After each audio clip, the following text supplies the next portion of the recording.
Quickly, and before my other colleagues, on the issue of building power from the bottom up, we've spent a lot of time thinking through the process of empowerment from the bottom up. What I've learned along the way is that empowerment, where it implies that somebody has power and will give power to those who do not have, is ridiculous. It's naive, it's a nonsense word, never happens.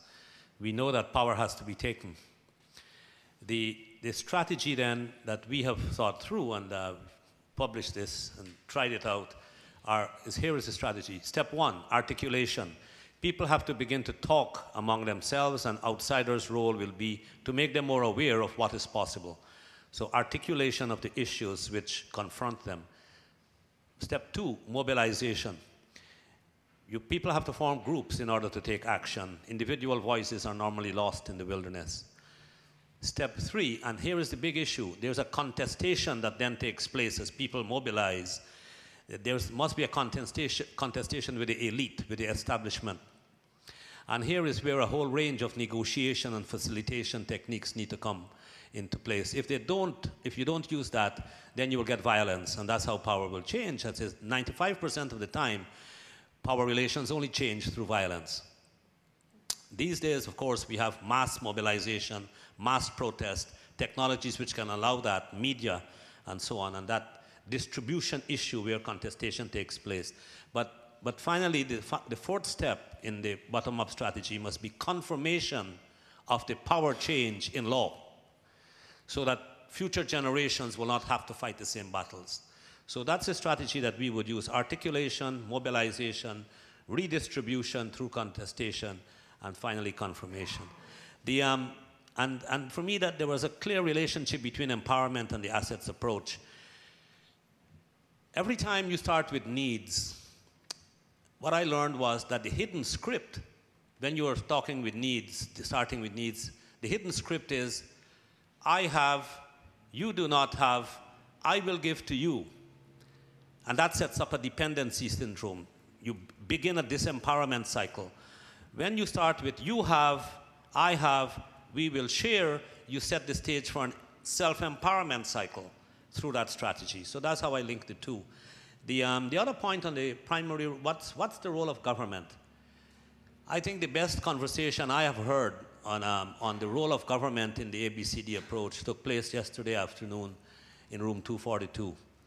And Jim Campbell was asked to identify the three key, or the three mainish points, and I'm sure he can do it more eloquently than I can. And I would leave Jim, and we had a note taker who has documented this, and I think the ideas raised there would be great, and we can leave it there. The final comment is on assets. My definition, and the definition I think that is best, and the definition I wrote on an obscure paper that I wrote in the Botswana Society Proceedings, which Ian Schoons and I have had a big fight on who invented the Pentagon of assets, whether it was me or whether it was him. And I said, well, I published in this paper, although it was not widely known, the proceedings of the Botswana Society 2 years before he did.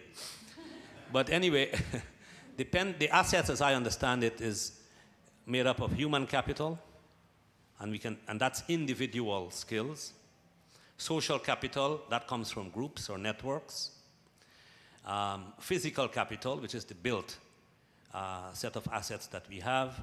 Natural capital, self-explanatory, wind and water and air and stuff like that. And Ian introduced into the DFID Pentagon financial and economic. Economic, I agree, but financial, I did not agree. I think money is an accounting chip that really describes your access to the other assets. So we had a big fight. And I agreed, I conceded that we will put money in because that was a battle I didn't think we needed to fight. So I conceded, but that is how I think we understand it. I suspect that that Pentagon of assets provides a useful frame for all of us and a comprehensive one. Those 5 assets. So when I talk about assets, I mean that. Maybe just a couple of comments.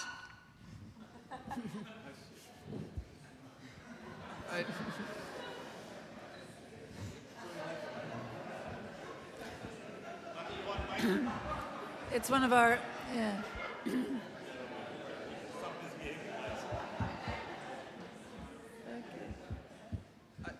Just a comment.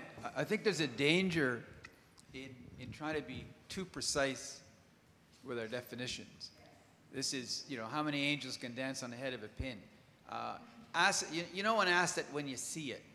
And if you have a bit of a discussion, a few others will emerge. But I think, we spent quite a bit of time on definitional work on our growth strategy. And in fact, I don't think it was worth the time we spent on it. People get, if you start thinking about assets, they'll tell you what other assets there are.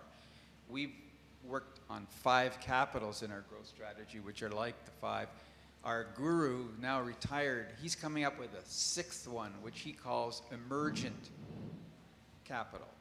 You can talk about emergent assets. When you put the 5, 4, 3, however many assets there are together, something happens. There's a chemical reaction, and other assets emerge. And I thought that was a really helpful way. So if you don't get them all in the first count, and you haven't defined them all properly, then they'll call them emergent. Then you cover everything else. I guess I want to address this question of government and outsider, because I'm basically an outsider. This is my first ABCD organized event. It's surprising to have somebody like me on stage. In one of the most uncomfortable conversations, I wasn't in room 242, I was in room 240, which was about the outsiders. And it was a lot of us outsiders. And everyone was so ginger about trying to state what we do, but without really claiming to do anything. Because the community has the power, and we didn't want to. So we facilitate things, and we let things grow internally. And I think, I think this is a really important discussion for this group to have. And I guess I was very ginger about it, about addressing policy, because we do get pushback. We do get, some of the discussions in groups that I've been in where, and for understandable reasons, once we're talking about institutions, big institutions, people get suspicious and people want to push back against them. And what that cuts off is this very dialogue that I think we need to have. And I don't think we're going to get a laundry list of prescriptions, but I do think we're going to end up in this kind of world where we need to think about varieties of roles and mechanisms that are okay, so that outsiders also can connect to this process. And yes, we don't want to drive the process, but there are things we do and change. And it was interesting because some of the outsiders in our group were ABCD facilitators. And kind of as the conversation got bolder, little things came out like, well, we're changing the power dynamics inside a community by bringing in the disaffected and giving them voice and making them part of the decision-making process. That's pretty damn manipulative of a community. Let's say what we're doing here. Because then we can talk honestly about where we do come together. And I think we bracket way too much of this stuff and are afraid to go there and don't have the conversations I think we need to have in order to go forward.